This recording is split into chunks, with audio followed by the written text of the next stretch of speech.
dan melakukan hal-hal yang tindakan rohani, itu tidak bisa dipisahkan dengan apologetika.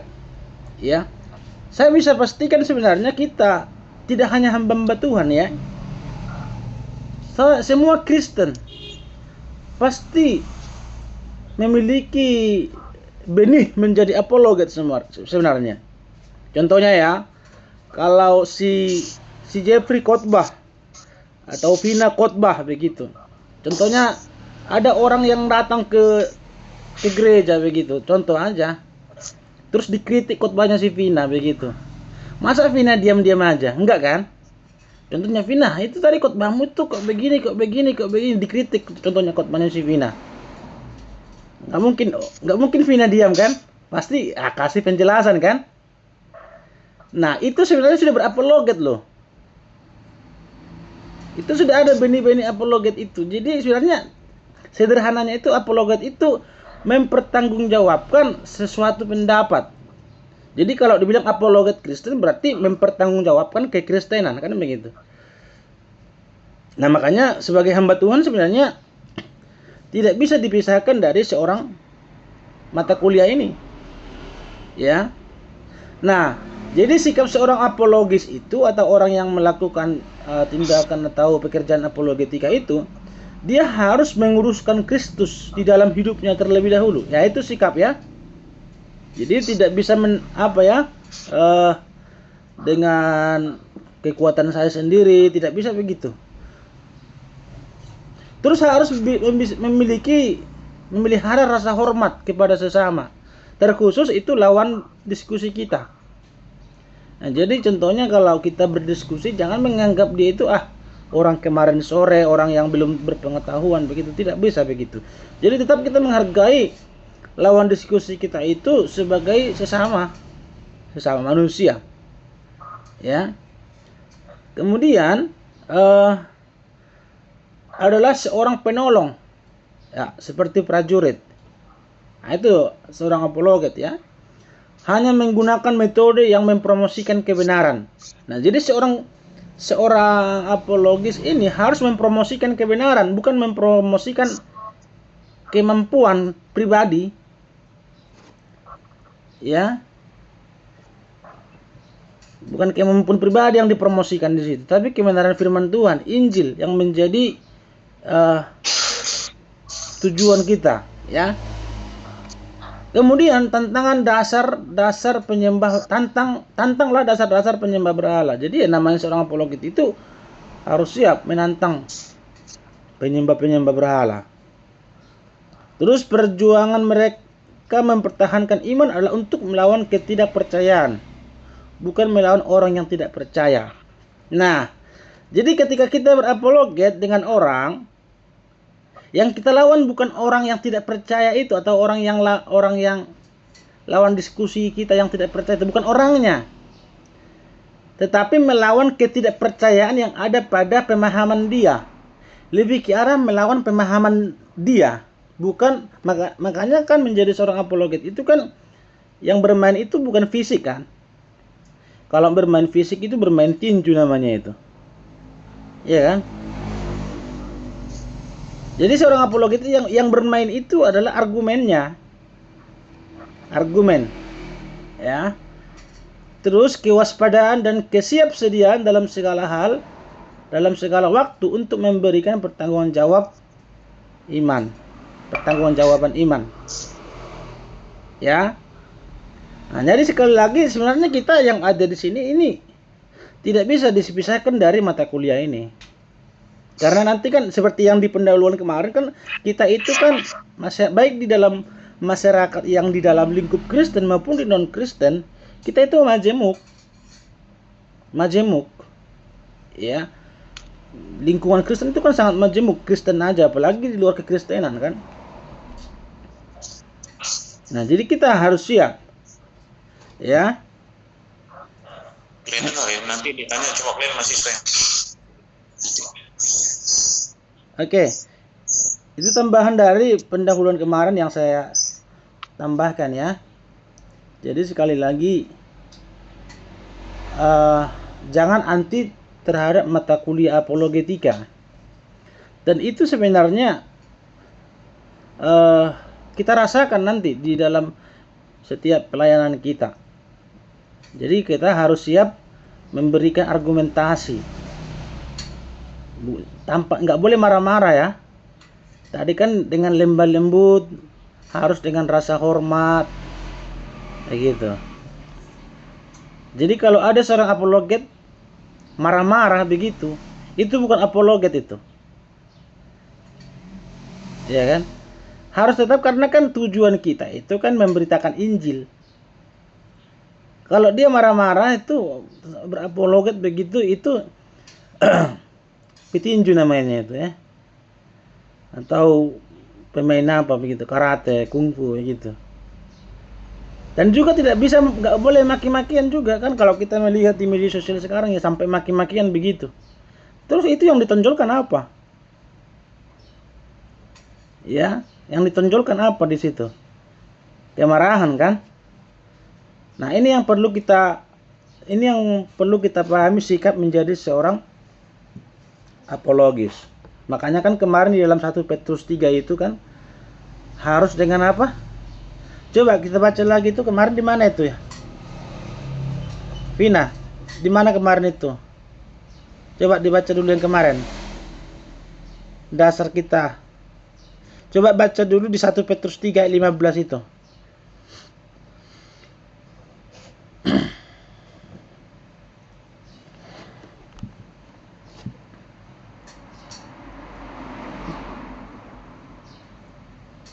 Bisa. Vina kok ada 2 ya? Ada di ada di sendiri, ada di grup, ada di bersama.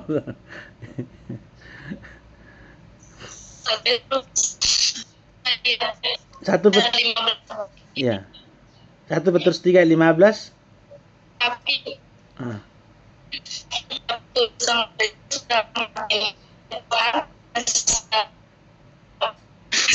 Untuk memberi pengagung kepada orang yang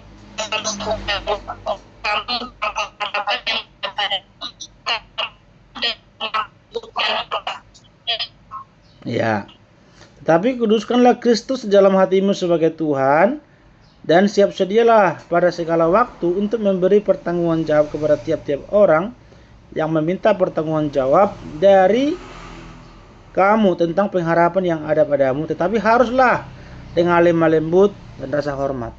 Nah, kita apa di situ ya? Kita persingkat di situ, kita masuk kepada poin yang apa yang selanjutnya. Nanti bisa saya kirim apanya ini ya, bahannya ini juga sudah ada di admin nanti ya. Nah, ini kita coba dibaca-baca. Karena kan nggak bisa ditampilkan ya, belum bisa ditampilkan ya. Nanti saya kasih lah. Terus saya kasih ke Vina lah.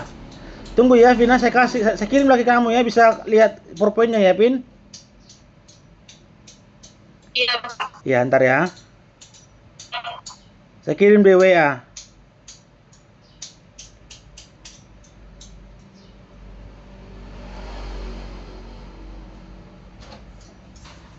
Oke, itu bisa di apa ya? Bagi ke teman-temannya ya, Vin.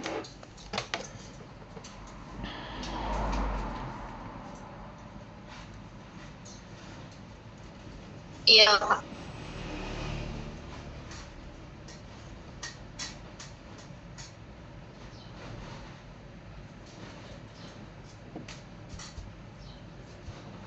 Oke. Kita lanjut ya. Nah, sejarah singkat apologetika ya. Singkat saja ya.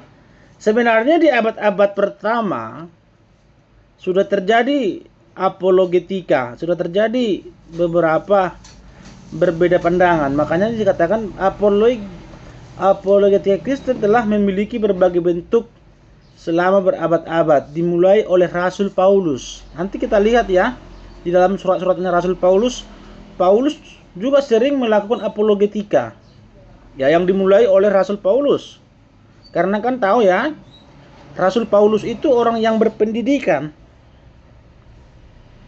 Makanya sangat jarang bagi si Petrus itu berapologetika. Karena dia kan seorang nelayan kan. Jadi kalau Rasul Paulus ini dididik di seorang guru besar itu ya, Gamaliel. Dia dari segi keyahudiannya dia itu sangat kental. Ya. Nah, biasanya dia banyak berapologetika kepada orang-orang sebangsanya Yahudi maupun orang-orang Yunani maupun Romawi. Dia sanggup berhadapan. Makanya ketika dikatakan ketika aku menjadi Yahudi saya menjadi orang Yahudi, di Yunani saya menjadi orang Yunani. Ya. Nah, dimulai berarti kan ya. Kalau saya kasih PowerPoint itu tolong diperhatikan itu sejarah singkat apologetika. Ya, apologetika di situ tulisannya ya. Ya. Apologetika. Apologetika Kristen memiliki berbagai bentuk selama berabad-abad, dimulai oleh Rasul Paulus yang membela imannya di hadapan Festus dan Raja Agripa. Ya, nanti bisa dilihat ayatnya itu ya. Nah, Justinus Martir, Irenaeus, Tertullianus, Athanasius, Agustinus. Nah, sampai ke abad-abad setelah reformasi nih. Thomas Aquinas, Cornelius, Vantil. Nah, Vantil ini seorang apologet terbesar ini. Vantil. Dia memiliki satu metode khusus. Ya. Itu presuposisianisme. Ya, dan sampai pada para teolog dan orang-orang Kristen sekarang ini. Nah, sebenarnya dari abad pertama sebenarnya diawali Rasul Paulus sudah terjadi apologet. Bahkan sebenarnya di Perjanjian Lama sudah ada apologet, cuma tidak tidak terlalu kentara ya. Ya. Tidak lebih kentara, tapi dalam Perjanjian Baru lebih banyak itu apologet itu muncul. Nanti kita lihat khusus di Perjanjian Baru aja. Karena kan terjadinya apologetika ini kan sejak Yesus itu lebih kental. Kan pro kontra terhadap Yesus itu kan menjadikan multitafsir, sehingga disitulah muncul para apologet. Jadi kalau di Perjanjian Lama memang ada, tapi tidak terlalu kentara. Dan apologet yang mereka lakukan dalam Perjanjian Lama tidak argumen, tetapi lebih ke arah pembuktian nyata begitu.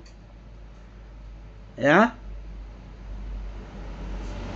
Nah, ini sudah membuktikan sebenarnya ya di awal-awal abad pertama hingga sampai abad-abad setelah reformasi sudah terjadi, hingga pada abad sekarang ini sudah terjadi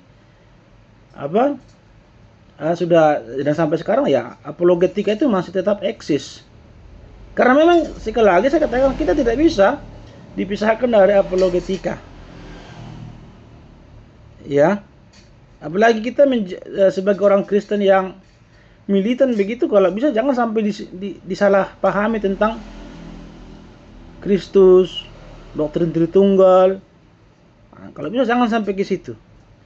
Nah, nanti kita coba lihat ada 3 paham nanti tentang 3 paham tentang ajaran-ajaran yang menyimpang ya. Lebih ke arah paham nanti kita coba lihat ya. Bukan ke sekte. Kemarin kan sekte seperti Saksi Yehova, Mormon itu kan satu sekte. Ya makanya saya kadang juga sekte dengan aliran itu berbeda ya. Kalau sekte itu sudah lebih ke arah ajaran sesat. Ya. Tapi kalau aliran itu masih di dalam arus Kristen. Baik dari arus mainstream maupun tidak mainstream. Aliran masih bisa dipakai begitu. Contohnya aliran Pentakosta, karismatik, aliran Reform, aliran Injili, aliran Lutheran, aliran Zwingli, aliran Anglikan, aliran Metodis Arminian, aliran Mennonite. Nah, itu nanti belajarnya di aliran sejarah gereja itu. Nah, itu aliran. Tapi kalau sudah ada istilah sekte, itu sudah ajaran sesat ya. Nah, itu sedikit dipahami dalam memberikan satu istilah dalam kekristenan. Ya. Oke, ada yang mau didiskusikan? Lanjut. Ini harus pakai apa ini? Pakai apa namanya ini? Pakai bahasa language body ini. Suara kalian nggak terlalu jelas suaranya. Kayak apa begitu ya? Coba kalau yes, kalau jempol. Lanjut kalau ini kalau jempol ada mau yang didiskusikan. Kalau telunjuk, oh jempol ya. Baik, Jeffrey. Oh, Jeffrey-nya yang jempol atau semua ini mewakili?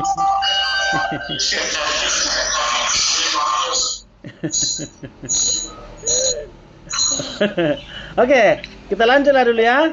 Kita lanjut. Nah, ini tadi yang saya katakan itu apologetika dalam perjanjian baru. Ya, bisa dilihat slide-nya ya. Judul besarnya itu apologetika dalam perjanjian baru. Apologetika bukanlah hal yang baru dalam dunia perjanjian baru. Baru semua ya. Apologetika bukanlah hal yang baru dalam perjanjian baru. Ya. Kata apologia sendiri, nah ini seperti yang sudah saya singgung kemarin. Kalau kata apologetis sendiri di dalam Alkitab digunakan sebanyak 8 kali. Ya apologianya, yaitu dalam Kisah Rasul 22 ayat 1, 25 ayat 16, 1 Korintus 9 ayat 3, 2 Korintus 7 ayat 11, Filipi 1 ayat 7, 16 2, 2 Timotius 4 ayat 16, 1 Petrus 3 ayat 15. Sedangkan kata kerja apologiomai muncul sebanyak 10 kali dalam Lukas ayat 12 ayat 11, 21 ayat 14 dan seterusnya ya, bisa dilihat di situ. Kemudian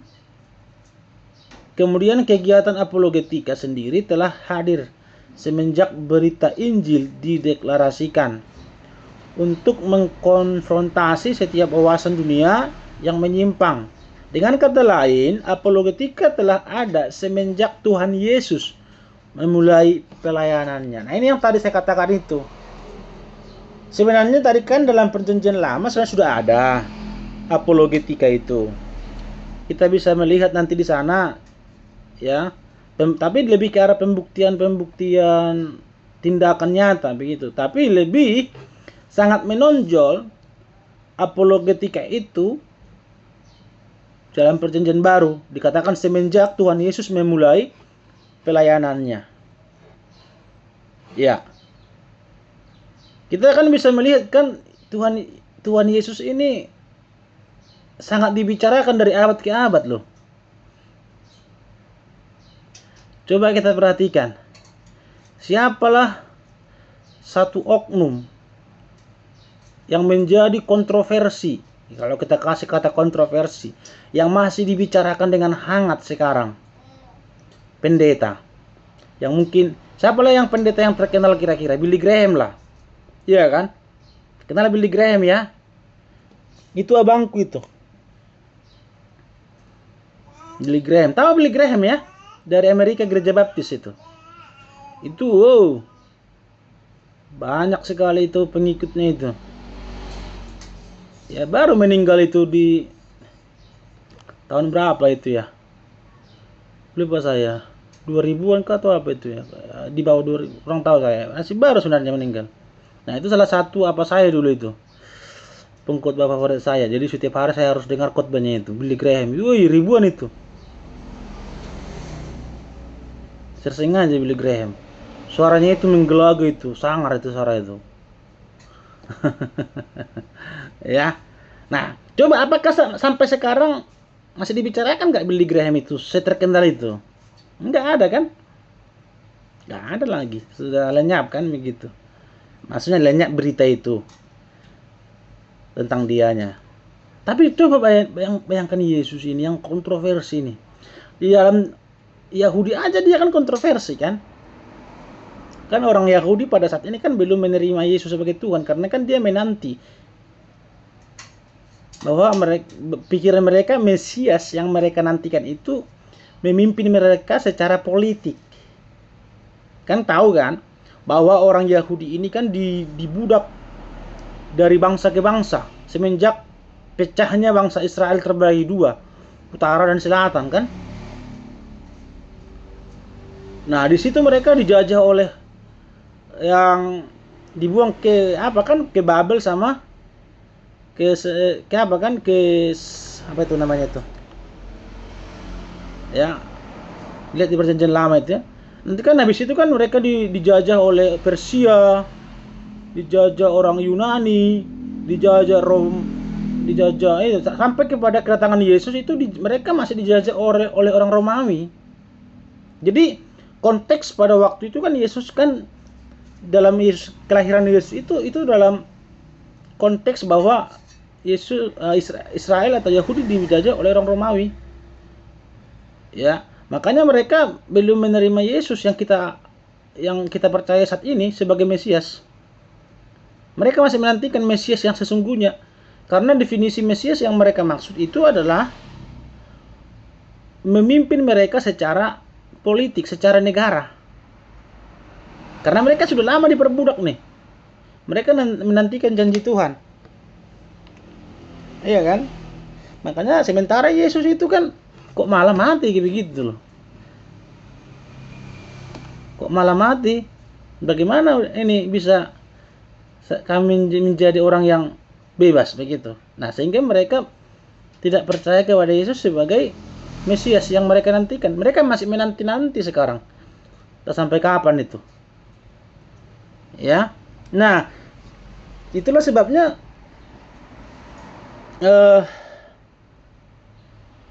Yesus ini menjadi satu pribadi yang kontroversial, baik dari kalangan Yahudi, bahkan di kalangan Kristen sendiri, di agama lain, kontroversi kan. Nah, itu ya sangat hangat. Sehingga dengan demikianlah muncullah apologet. Ya kan? Karena kan banyak tafsir nih tentang Yesus. Ada yang mengatakan di kalangan Kristen sendiri. Makanya kan berapologet itu kita tidak hanya di luar Kristen. Ya kan, kita tahu kan sangat seringnya kita berapologetika dengan agama sebelah kan, yang mengatakan Yesus itu hanya seorang nabi, Yesus itu kan diangkat jadi Tuhan. Iya kan? Mereka kan bilang begitu kalau kalian sering mengikuti perdebatan itu. Masa Yesus diangkat jadi Tuhan? Nah, jadi kita tidak hanya berapologetika, maksudnya selain berapologetika di luar Kristen, di kalangan Kristen sendiri juga kita harus berapologetika. Itulah yang tadi saya katakan itu, sekte-sekte itu. Seperti Saksi Yehova, Mormon, saintis banyak sekali itu ya, oneness. Ya kalau ajaran-ajaran sekarang ya yang muncul. Kalau di dalam abad ketiga itu kayak apa itu? Arianisme. Begitu. Dalam sejarah gereja umum itu dipelajari ya tentang itu ya. Ya, jadi dengan kata lain, apologetika telah ada semenjak Tuhan Yesus memulai pelayanannya. Stott melihat hal tersebut dan menyorotinya dari sisi yang berbeda. Ia menjelaskan demikian, gambaran yang populer tentang Kristus sebagai Yesus yang lemah lembut dan rendah hati jelas tidak tepat, karena ia tidak menahan diri ketika tiba waktunya untuk menangkap kesalahan. Para penulis Alkitab memperlihatkan betapa ia kerap berdebat dengan para pemimpin agama di masa-masanya. Nah, ini menarik ini. Ini John Stott ini ya. Perhatikan di situ. Kalau kalian perhatikan di situ ya. Kan kita kadang kan melihat gambar Tuhan Yesus itu, kau masih yang tahu nggak ya, yang di kalender itu ya.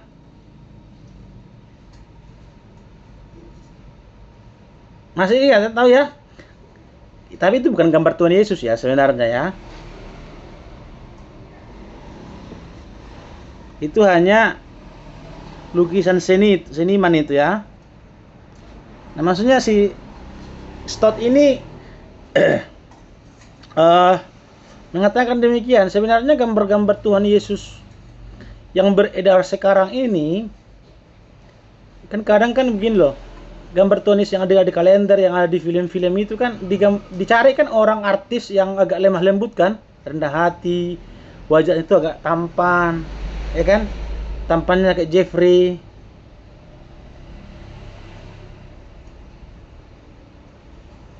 Halo, ngapain itu?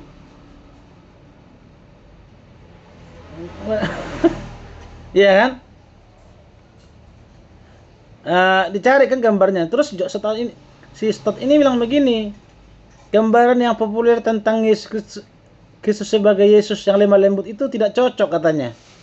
Karena kalau kita perhatikan dalam Perjanjian Baru justru Yesus banyak berdebat katanya. Kenapa dikasih lemah lembut wajahnya itu katanya. Nah itu menurut Stott ya, bukan menurut saya ya. Karena dia mungkin menyorotinya dalam konteks apologetika, bukan dalam konteks secara menyeluruh, ya kan? Jadi dia hanya melihat dari satu perspektif aja. Ketika berdebat begitu kan? Yesus juga kan mengecam banyak, celakalah kan begitu kan? Kalau kita melihat munafik, ya kan? Terkutuk, kan begitu kan? Kalau kita melihat kan? Makanya katakan, jangan hanya melihat Yesus hanya sebagai kasih. Makanya kan kemarin kan aku bilang kan, kasih dan adil. Yesus memiliki dua karakter, Yesus kasih dan adil. Yesus kasih, yes, tapi itu separuh kebenaran itu. Supaya kalian tidak salah paham. Yesus juga adil, disiplin, begitu ya. Kalau pas kuliah begitu nggak kemana-mana itu tangannya kan. Iya toh? Kalau disuruh mendengar kan? Kalau saya ada di situ kalian udah lihat kalian itu. Ini untuk aja online ini. Ya. Oke ya, jadi makanya kalau kita katakan Yesus kasih, yes. Tapi itu separuh kebenaran. Yesus kasih dan adil. Nah, itu yang pas. Jadi jangan hanya melihat Yesus hanya sekedar mengampuni. Lihat Yesus ketika marah itu di bait Allah itu kan. Luar biasa marahnya itu. Ya memang karena orang-orang pada masa itu, maksudnya itu kedisiplinannya atau keadilannya di situ. Nah, tahu ya kan ketika Yesus bertemu dengan perempuan Samaria, ketika perempuan yang berzina kan ya terbukti sekali kasihnya di situ kan. Nah, maksudnya itu separuh kebenaran kalau kalian hanya mengatakan Yesus adalah kasih. Adil. Makanya itu kan bagikan apa toh yang kubilang kemarin itu? Tulus seperti merpati, cerdik seperti ular kan. Tulus itu ya semacam kasih kan begitu. Cerdik itu ya berbicara soal lebih ke arah pemahaman. Ya. Nah, ini kembali kepada ini Stott ini. Jadi dia agak geli, dia merasa begitu loh. Saya perhatikan di dalam Alkitab Injil itu Yesus banyak berdebat, tapi kok gambar Yesus di sini kok lemah lembut. Itu sekali lagi itu bukan gambar Yesus yang sebenarnya, itu hanya sebatas gambaran imajinatif, ya. Nah, tapi Stott nggak bisa disalahkan juga, karena kan dia kan melihat konteks ini konteks apologetika, bukan konteks secara keseluruhan. Ya, dia mungkin kan hanya melihat Yesus ketika berdebat, ketika mengancam ahli Taurat, ketika mengutuk ini, ya, ketika berdebat dengan ahli Taurat, orang-orang Farisi, dia hanya melihat dari segi apologetikanya itu, tidak secara keseluruhan begitu. Jadi dalam konteks apologetika Stott ini bisa dibenarkan. Maksud saya di situ supaya kalian tidak terlalu anti dengan mata kuliah apologetika, itu maksudnya. Sedangkan Yesus berapologetika loh. Nah, itu maksudnya. Ya. Nah, di sini ia tidak menahan diri ketika tiba waktunya untuk menyingkapi kesalahan. Tidak bisa menahan diri kata Stott ini. Langsung meledak. Nah, ini pendapat dia ya, langsung meledak katanya. Kalau ada sesuatu yang tidak cocok dengan pemahaman Yesus, ia langsung tidak bisa menahan diri gitu ya. Para penulis Alkitab memperlihatkan betapa ia kerap berdebat dengan para pemimpin agama di masanya. Oke? Kita lanjut ya. Nah, salah satu contoh apologetika yang dilakukan Tuhan Yesus dapat dilihat dalam Injil Matius. Coba dulu dibaca ya. Ayo baca, buka kitabnya ya. Matius 22 ayat 33. Matius 22 ayat 23 sampai 33.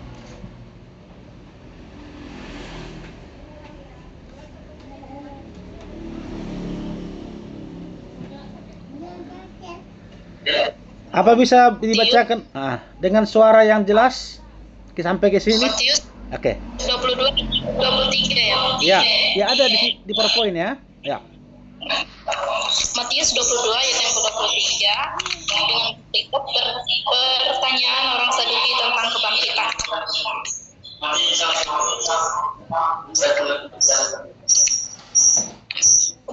Pada hari itu datanglah kepada Yesus beberapa orang Saduki yang berpendapat bahwa tidak ada kebangkitan.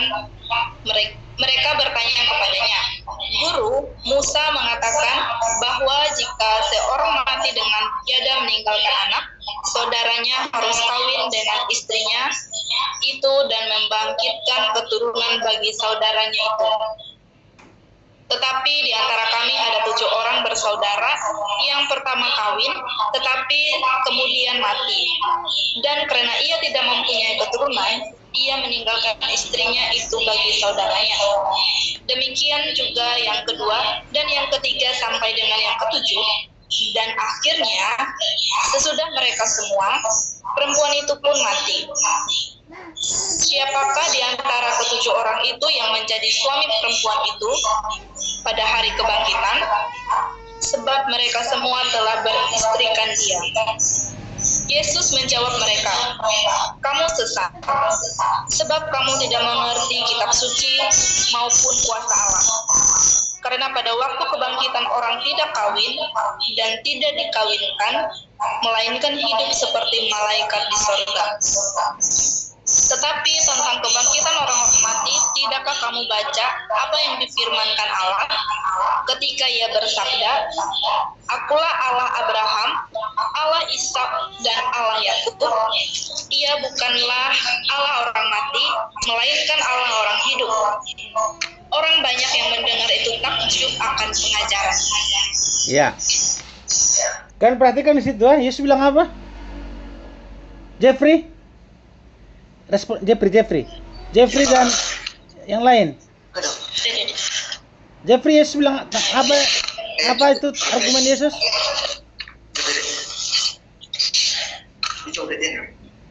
Yesus. Nah, apa dia bilang? Salah. Apa? Baca apa? Ya. Oh iya. Yesus menjawab mereka, "Kamu sesat sebab kamu tidak mengerti kitab suci maupun kuasa Allah." Oke, stop. Udah. Nah, coba apa Yesus bilang? Kamu sesat. Kamu sesat. Iya. Nah, bisa dibandingkan dalam Markus dan Lukas itu dalam kurung ya. Kamu sesat katanya. Iya. Ya, makanya kalau kita kembali kepada apa yang dikatakan Stott tadi itu, memang ada benarnya loh. Iya kan?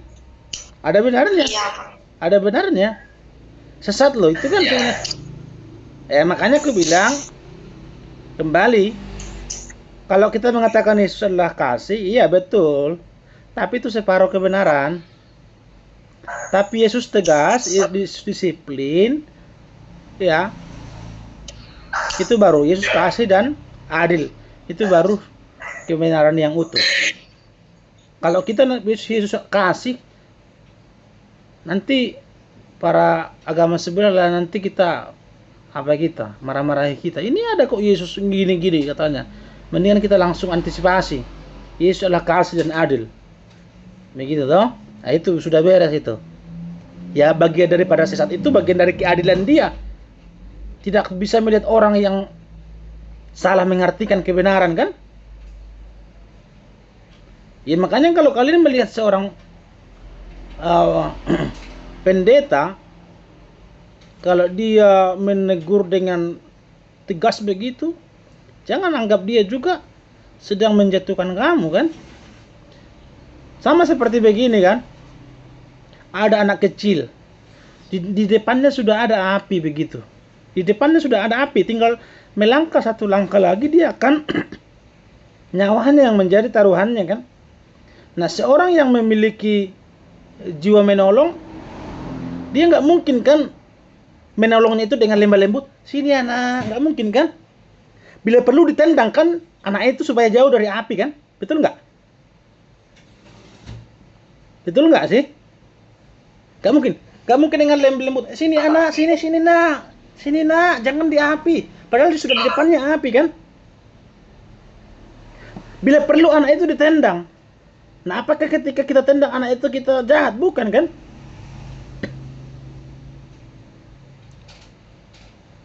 Nah, itu contohnya kan? Nah, dan mungkin juga Yesus kan ketika orang sudah memahami ajaran itu kan sudah bagaikan masuk ke jurang maut, ke jurang api kan? Ditendanglah itu kira-kira begitu. Dengan mengatakan perkataan yang agak tanda kutip kasar begitu. Ya. Masih banyak lagi ayat-ayat yang memang Yesus menandakan dirinya sebagai yang adil ya. Ada lagi munafik kan? Terkutuk. Kan begitu kan? Enggak hanya sesat. Munafik kau. Terkutuk kau. Ya, masih banyak lagi bahasa-bahasa yang Yesus lakukan. Nah, makanya sekalipun demikian, tetap memang kita harus memiliki, tetap kembali ke 1 Petrus tadi itu. Sekalipun memang dalam kondisi tertentu orang sudah terlalu salah memahami tentang kekristenan, sampai-sampai dia itu sudah dikatakan ya semacam mengejek lah begitu. Tetap kita melakukan ketegasan di situ. Tetapi kasih juga harus berlaku di situ, yaitu dengan tetap hormat kepada sesama itu. Yang apa itu ya? Pada peristiwa tersebut Tuhan Yesus mengkonfirmasi kekeliruan presuposisi kalangan Saduki yang berpendapat bahwa tidak ada kebangkitan. Nah, orang Saduki ini kan tidak percaya ada kebangkitan. Ya. Ada sejarahnya itu sebenarnya ya. Ada sejarahnya itu mereka kenapa begitu ya. Nah, berarti dalam presuposisi mereka itu mereka sudah memiliki pandangan tidak ada kebangkitan. Jadi presuposisi itu artinya gini. Pemikiran awal. Sebelum melakukan suatu pandangan dia sudah memiliki pandangan awal begitu loh. Pandangan awal. Itu maksudnya presuposisi ya. Dengan dua kunci itu keliru presuposisi mereka mengenai kitab suci dan kuasa Allah. Jadi jelas bahwa prinsip-prinsip utama apologetika telah ada secara implisit dalam konsep pemberitaan dan pelayanan Tuhan Yesus. Secara implisit. Ya. Tahu ya perbedaan implisit dengan eksplisit ya. Oke. Lagi berbagi layar ya. Ya. Apa perbedaan eksplisit dengan implisit? Kalau eksplisit secara langsung, gamblang. Tapi implisit itu ya istilahnya tidak terlalu diutarakan secara dalam begitu ya. Jadi jelas bahwa prinsip-prinsip utama apologetika telah ada secara implisit dalam konsep pemberitaan dan pelayanan Tuhan Yesus. Contoh lainnya dalam pelayanan para rasul dapat dijumpai seperti apologetika Rasul Paulus pada peristiwa Pentakosta. Kisah Rasul, coba kita baca ya. Yang Kisah Rasul aja ya. Siapa yang bisa bersedia ini? Kisah Rasul 2 ayat 14 sampai 40. Nah, ini si Rasul Paulus ini juga berapologetika di sana. Si Hanya Vina yang lebih dekat sama ini, yang bisa lebih jelas suaranya. Oke, kisah Rasul 2 itu ada slide-nya ya. Ayat 14 ya, Pak. Iya, yang betul. Yo. Kisah Rasul ayat 14.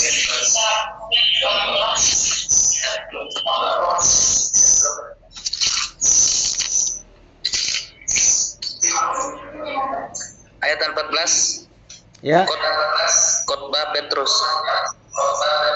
Maka bangkitlah Petrus berdiri dengan ke-11 rasul itu, dan dengan suara nyaring ia berkata kepada mereka, "Hai kamu orang Yahudi dan kamu semua yang tinggal di Yerusalem, ketahuilah dan camkanlah perkataanku ini. Orang-orang ini tidak mabuk seperti yang kamu sangka, karena hari baru pukul 9. Tetapi itulah yang difirmankan Allah dengan perantaraan Nabi Yoel akan terjadi pada hari-hari terakhir. Demikianlah firman Allah, bahwa aku akan mencurahkan rohku ke atas semua manusia, maka anak-anakmu laki-laki dan perempuan akan bernabuat, dan taruna-tarunamu akan mendapat penglihatan, dan orang-orangmu yang tua akan mendapat mimpi.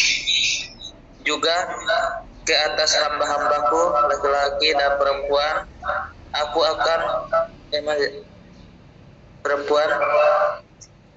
akan kucurahkan rohku pada hari ini, dan mereka akan bernabuat, dan aku akan mengadakan mujizat-mujizat di langit dan tanda-tanda di bawah, di bumi, darah dan api dan gumpalan-gumpalan asap. Matahari akan berubah menjadi gelap gulita dan bulan menjadi darah sebelum datangnya hari Tuhan, hari yang besar dan mulia itu. Dan barang siapa yang berseru kepada nama Tuhan akan diselamatkan. Hai orang-orang Israel, dengarlah perkataan ini. Yang aku maksudkan ialah Yesus dari Nazaret, seorang yang telah ditentukan Allah dan yang menyatakan kepadamu dengan kekuatan dan mujizat-mujizat dan tanda-tanda yang dilakukan oleh Allah dengan perantaraan Dia di tengah-tengah kamu, seperti yang kamu tahu. Dia yang diserahkan Allah menurut maksud dan rencananya telah kamu salibkan dan kamu bunuh oleh tangan bangsa-bangsa durhaka. Tetapi Allah membangkitkan dia dengan melepaskan dia dari segala sengsara maut, karena tidak mungkin ia tetap berada dalam kuasa maut itu. Sebab kalau berkata tentang dia, aku senantiasa memandang ke Tuhan, karena ia berdiri sebelah kananku, aku tidak goyah. Sebab itu hatiku bersukacita dalam maka tubuhku akan diam dengan tenang, tidak menyerahkan aku kepada dunia dan tidak membiarkan orang kudus melihat. Engkau memberitahukan kepada Tuhan, engkau akan kita dia.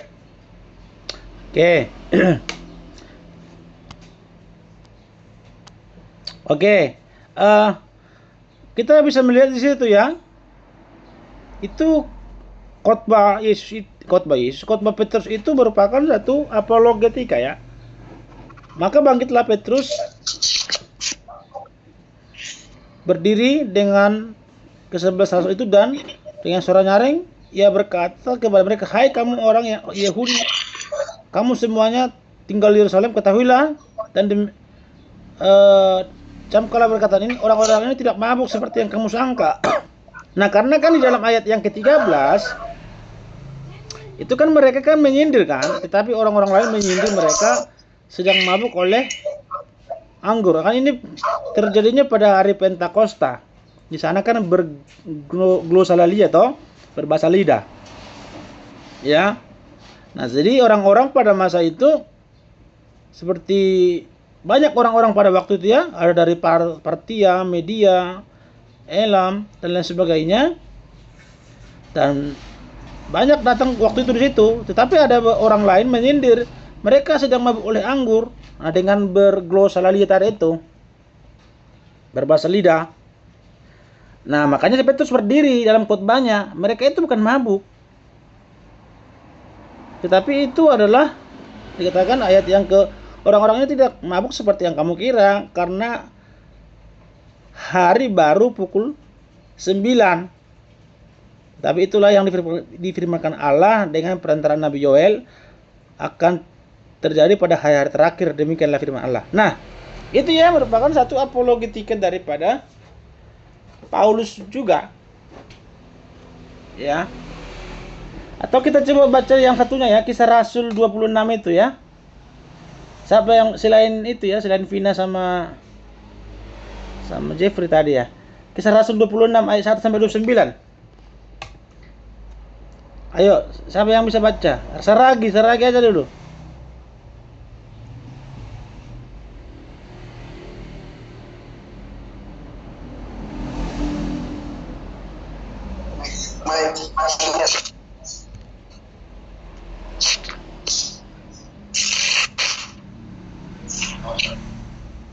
Saudaraku boleh berkata dengan turun terang kepadamu tentang Daud, bapa bangsa kita. Dia telah mati dan dikubur.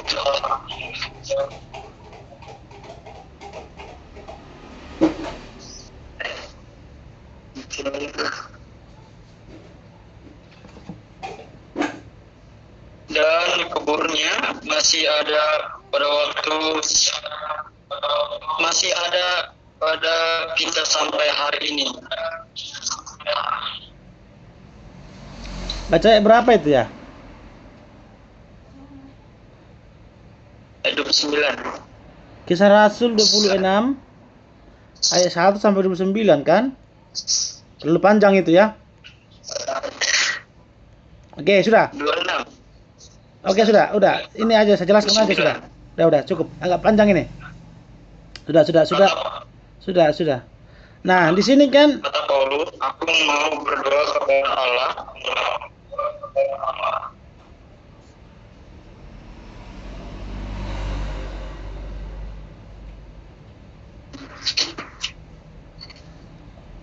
oke ya, sudah ya. Nah, di sana kan saya apa aja? Terlalu panjang dan juga suaranya agak jelas. Oke ya. Nah, kita perhatikan kan di dalam Kisah Rasul 26 sampai 29 itu kan di sana kan kita melihat bahwa Paulus berapologetika ya di hadapan Raja Agripa. Kata Agripa kepada Paulus. Jadi di dalam ayat sebelumnya kan dia sudah semacam dikasih pihak-pihak yang pada waktu itu untuk mengatakan bahwa apa yang dipahami Paulus itu tidak benar. Makanya di sini Raja Agripa memberikan kesempatan kepada dia untuk melakukan pembelaan diri.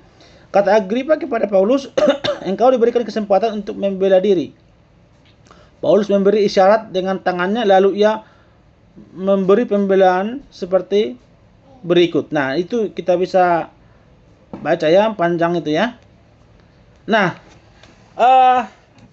yang ini saya katakan baik yang dalam Kisah Rasul yang ke 26 maupun 2 ini kita bisa melihat bahwa Paulus banyak melakukan apologetika. Ya. Seperti yang tadi saya katakan, memang si Paulus ini memang berpendidikan kan. Jadi sangat mumpuni. Dia dalam ahli filsafat juga oke. Kan? Dalam hukum Taurat juga oke. Budaya juga oke. Nah, sehingga dia sangat mumpuni. Ya. Nah, kedua contoh tersebut merupakan gambaran yang cukup jelas mengenai beberapa kasus apologetika dalam Perjanjian Baru di mana apologetika telah dipergunakan sebagai instrumen yang saling melengkapi pada saat pemberitaan dan pertanggungjawaban berita Injil. Ya. Oke. Sampai sini ada yang mau ditanyakan atau didiskusikan?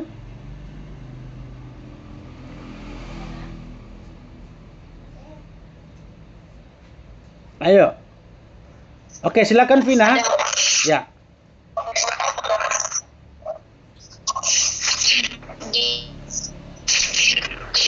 Di dalam video mau tanya Bapak tentang Roma 11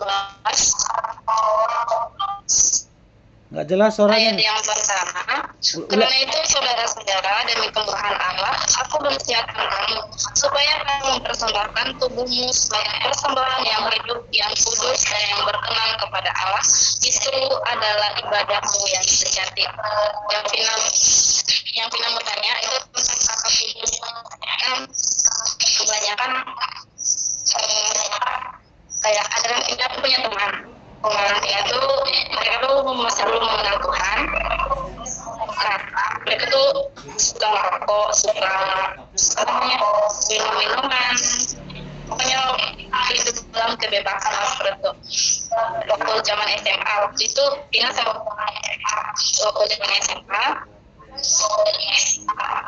Vina pernah tegur gitu kan teman kan, jadi Vina tegur jangan lagi merokok, jangan lagi ini. Terus dia bilang gimana, tunjukin ayatnya, katanya di mana nggak boleh merokok, di mana nggak boleh itu.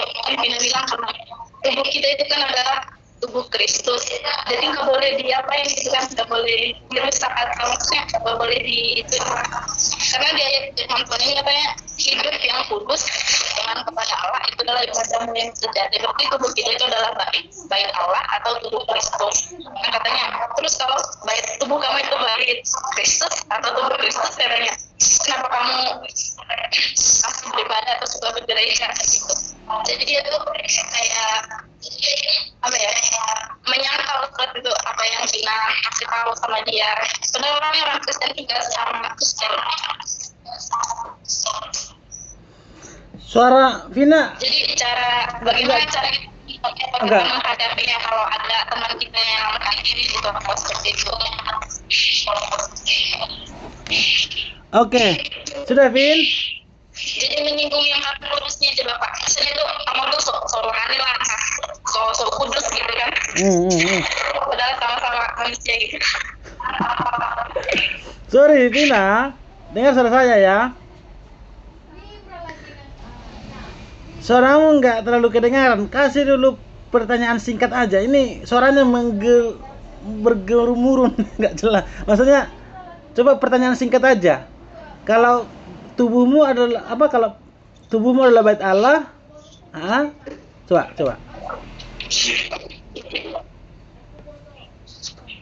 Jadi Bapak, jadi soalnya kata kudusnya itu Bapak. Jadi Samanten itu memperhatikan yang kudusnya.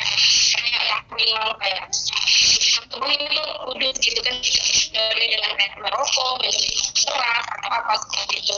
Jadi dia tuh mempertanyakan kalau kamu tuh kudus, jadi itu pokoknya ya pokoknya dia bilang sama Vina tuh jangan seorang lah, jangan apa kayak gitu. Aduh, saya nggak bisa menjawab ya. Suaranya agak apa ya? Aduh, bagaimana ya cara jawabnya? Nggak jelas suaramu, Vin. Coba WA aja, WA. Atau voice aja, coba voice di WA sudah, voice di WA. Biar lebih apa? Suaranya nggak terlalu nyampe ke sini.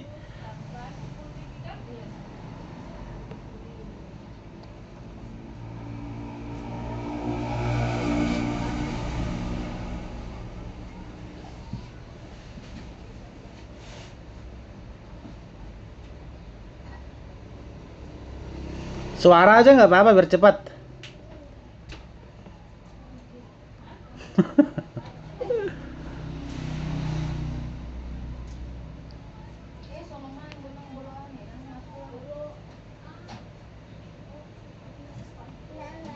Udah?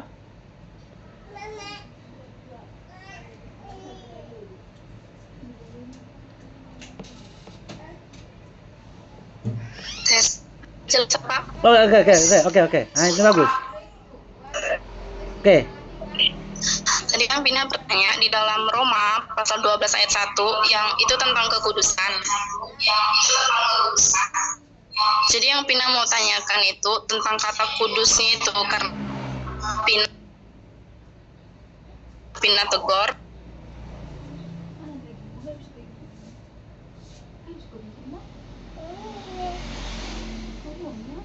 Nggak kedengaran lagi.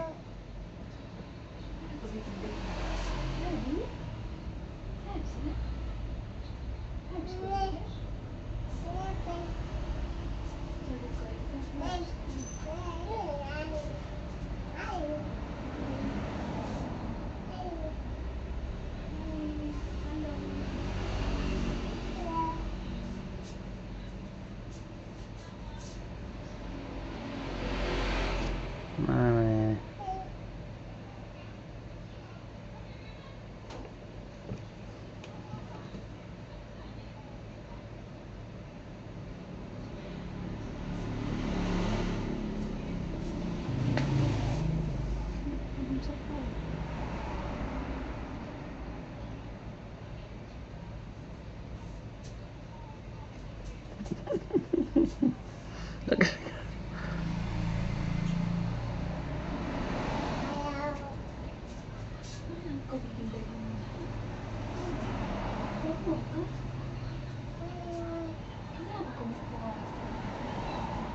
nggak kedengaran suara Vin.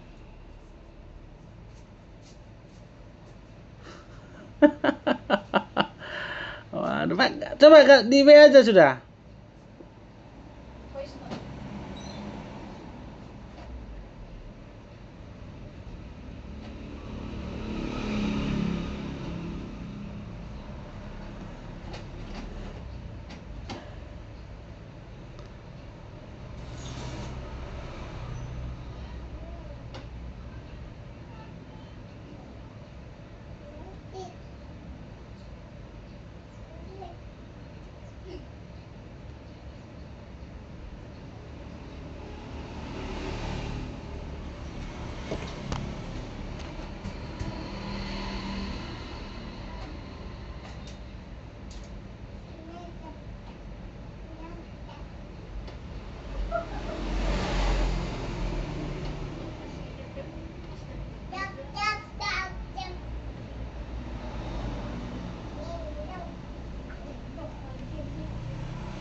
Dari mana?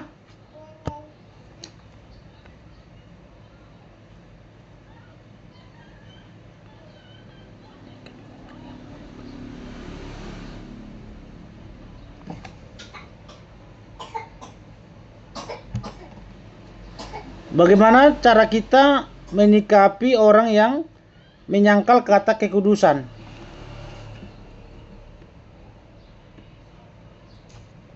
Nah, ini kasusnya itu seperti apa? Saya juga kurang menyangkal kekudusan. Roma pasal yang ke 12 ayat 1.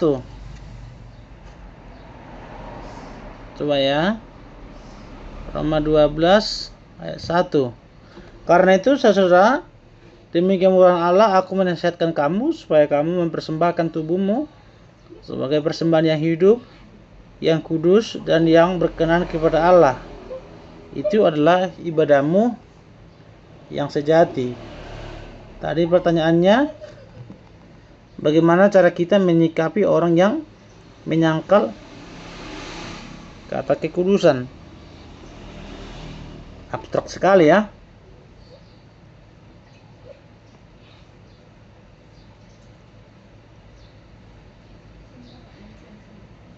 Abstrak sekali itu pertanyaannya, Vin. Kalau ada kan bisa ada kasus begitu kan? Karena itu saudaraku, demi kemurahan Allah aku menasihatkan kamu supaya kamu mempersembahkan tubuh sebagai persembahan yang hidup, yang kudus dan yang berkenan kepada Allah.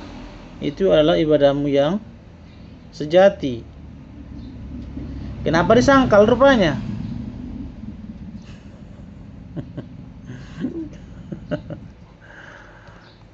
Ayo coba kasih dia apa itu, obrolan itu gak apa-apa. Pertanyaannya terlalu abstrak.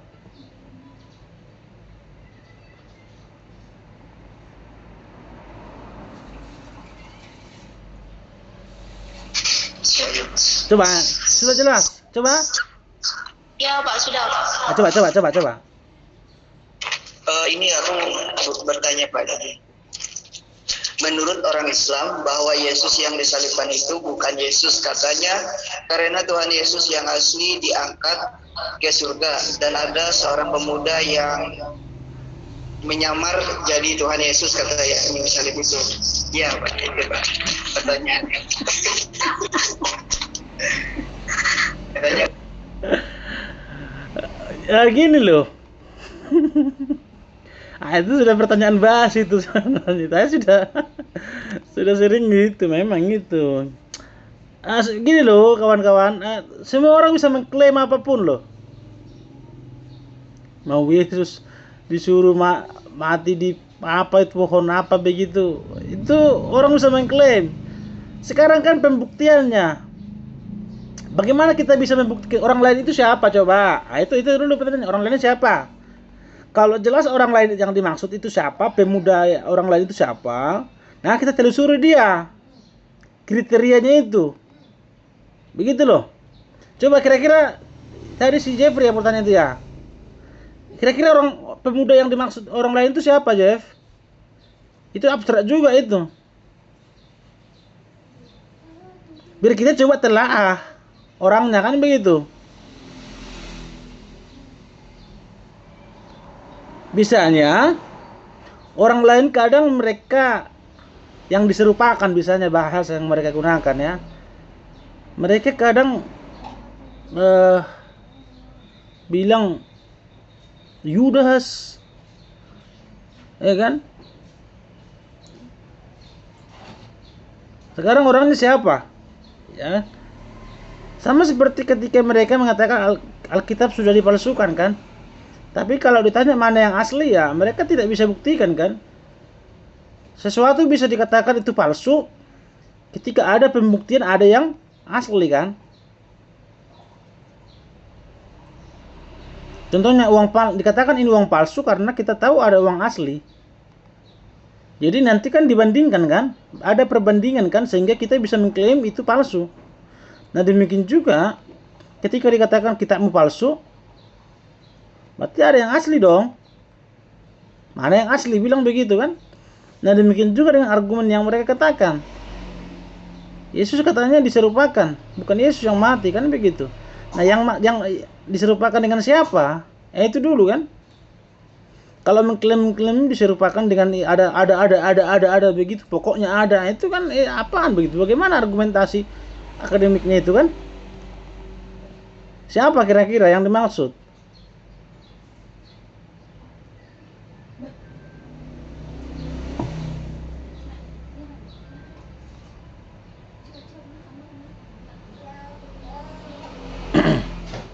Kira-kira siapa Jeff? Ada siapa yang dimaksud itu? Jadi yang pastinya mereka sampai sekarang kan nggak bisa mau apa itu ya, menunjukkan secara pasti siapa yang diserupakan itu. Orang lain itu siapa?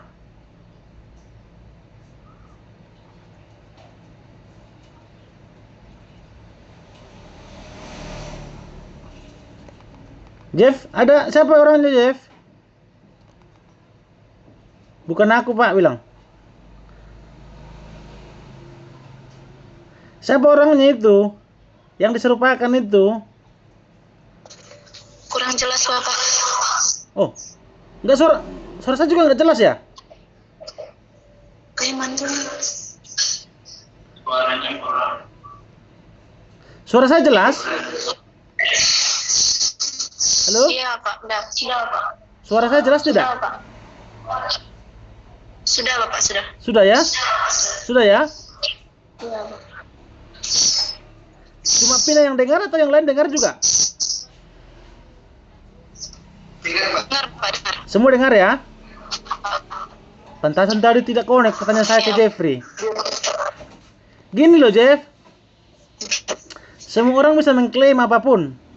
Iya kan? Bebas mengklaim kan? Hak asasi kan? Nah, sekarang pertanyaannya, bagaimana membuktikan klaim itu? Nah itu, tadi kan kau bilang diserupakan dengan seseorang kan? Ada orang lain begitu. Nah sekarang pertanyaannya siapa orang itu? Kalau jelas kita telaah orang itu siapa? Kan kadang kan pihak dari sana banyak klaim-mengklaim kan? Sama seperti Alkitab sudah palsu katanya kan? Nah sekarang pertanyaannya mana yang asli? Contohnya begitu kan? Biasanya kan kita tahu uang palsu itu kan ada uang asli kan? Itu kan dibandingkan. Nah demikian juga sudah diserupakan dengan orang lain katanya, bukan Yesus yang disalibkan.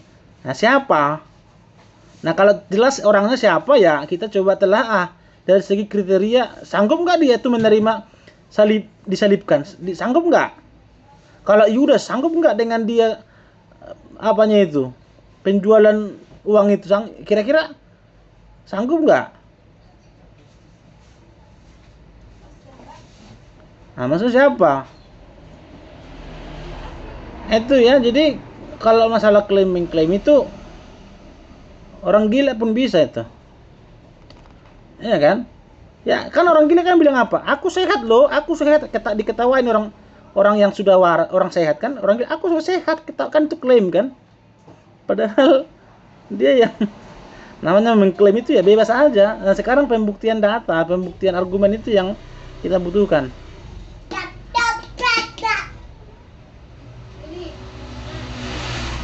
Gitu ya. Nah, jadi apalah, yang penting itu jelas apa salah ya.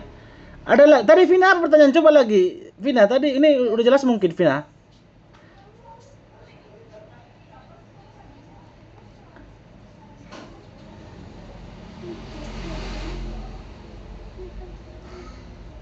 Kalau bisa bicara lagi kayak siapa itu Jeffrey tadi itu.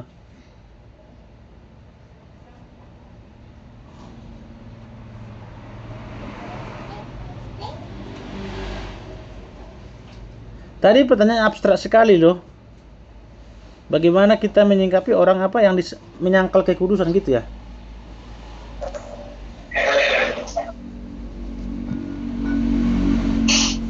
Masalah ini kan Bapak sama orang Kristen. Iya. Jadi seolah-olah dia tuh enggak apa ya, padahal dia juga sering ke gereja, tapi seakan-akan dia tuh enggak apa namanya, enggak tahu gitu tentang kekudusan. Yang penting bukan yang di sampingnya itu ya. Bukan apa. Atau yang di belakang enggak ya? Oke.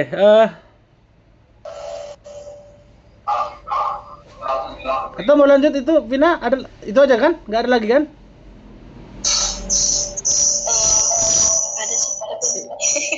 Bilang aja Mi, ada waktu 6 menit lagi. Kita habiskan ini. Saya tanya.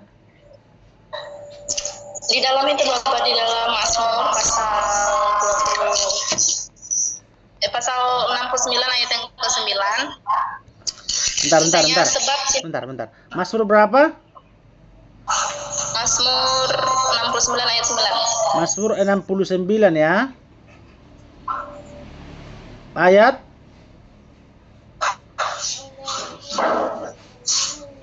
Ayat 9 Bapak. Oke. Bagaimana dengan ayat itu? Katanya, sebab cinta untuk rumahmu menghanguskan aku, dan kata-kata yang mencela engkau telah menimpa aku. Jadi dari ayat ini tuh apa gitu, soalnya dari dulu Pina tuh bertanya-tanya gitu, maksudnya cintakan rumahmu menghanguskan aku tuh apa. Jadi kalau misalnya kita menjelaskan gitu kan sama orang, nanti biar tahu gitu. Oh, aku paham isi hatimu itu. Berarti kamu sedang apa ini? Berbunga-bunga ini ya? Oke. Oke, kita tahu kan Mazmur itu kan kadang ada penulisnya juga Raja Daud kan. Jadi pada pasal yang kau baca ini itu kan Daud kan dalam ayat 1 untuk pemimpin biduan menurut lagu Bunga Bakung dari Daud ya kan. Jadi Daud ini juga kan kurang lebih seperti Salomo juga, dia memiliki banyak hikmat juga. Jadi kadang dalam bahasa-bahasa mereka itu semacam bahasa-bahasa puitis juga yang tidak bisa ditafsir secara literal. Makanya kan di dalam hermeneutik itu juga kan ada penafsiran yang alegoris, ada penafsiran yang literal. Yaitu kita makanya kayak semacam surat-surat Paulus itu kan kita tidak bisa menafsir itu secara hurufiah, secara alegoris. Namanya surat itu ya itu harus ditafsir lurus-lurus, itu namanya surat kan. Nah sementara kan ini kan lebih kan Mazmur ini kan termasuk kan kitab hikmat kan. Kitab hikmat. Nah di sana pasti banyak nuansa-nuansa yang tidak bisa ditafsir secara literal, secara lurus-lurus aja. Sebab cinta rumahmu menghanguskan aku. Nah, jadi kata menghanguskan itu jangan ditafsir lurus-lurus. Ya. Kita cari arti lain, menghanguskan. Itu kan kalau dinegatifkan memang kan menghantam begitu toh, menguasai, merajai kan begitu. Nah, demikian juga sebab cintamu itu ya menguasai aku, bisa diartikan begitu, menguasai, merajai aku. Sama seperti menghanguskan itu kan namanya menghanguskan kan bisa dihantam dia kan. Kalau ke negatifnya, tapi kan diarahkan ke alegorisnya itu berarti cintamu, sebab cintamu itu cinta untuk rumahmu itu bisa menguasai hidupku, bisa merajai hidupku. Itu maksudnya di situ. Jadi makanya kata hangus di situ nggak bisa ditafsir secara lurus-lurus, begitu ya. Kecuali tadi surat Paulus itu memang harus lurus nafsirnya itu karena surat dia kan. Ini kan bukan surat, ini kitab hikmat ini, wisdom toh. Begitu ya, Vin? Iya, Pak. Oke. Oke, saya pikir apa ya? Sudah 10:30. Ya kan? Jadi kita masuk nanti seperti biasa, ya kan? Atau ada Pak Ketua ada di sini atau Vina ada kasih informasi tadi? Ada Bapak Ketua ada di sini. Apa? Ada Bapak Ketua di sini, Bapak. Ada di sini? Iya, Bapak. Oke. Ya, jadi kita istirahat dulu ya, Mang ya? Atau bagaimana, Mang? Pak Ketua? Oke. Ini jam istirahat Pak Ketua, Pak dosen. Istirahat ya Pak ya? Nanti dilanjutkan jam 11. Oke Pak Ket. Oke ya, nanti kita lagi jam 11 ya. Ya, jadi kita istirahat aja dulu, nanti jam 11 kita masuk lagi itu. Oke, siap. Semoga nanti yang lain-lain itu bisa bergabung ya, berame. Yang apa itu ya? Iya. Oke, terima kasih ya. Oke, istirahat dulu ya. Yang mau keluar. Mau minum. Oke. God bless.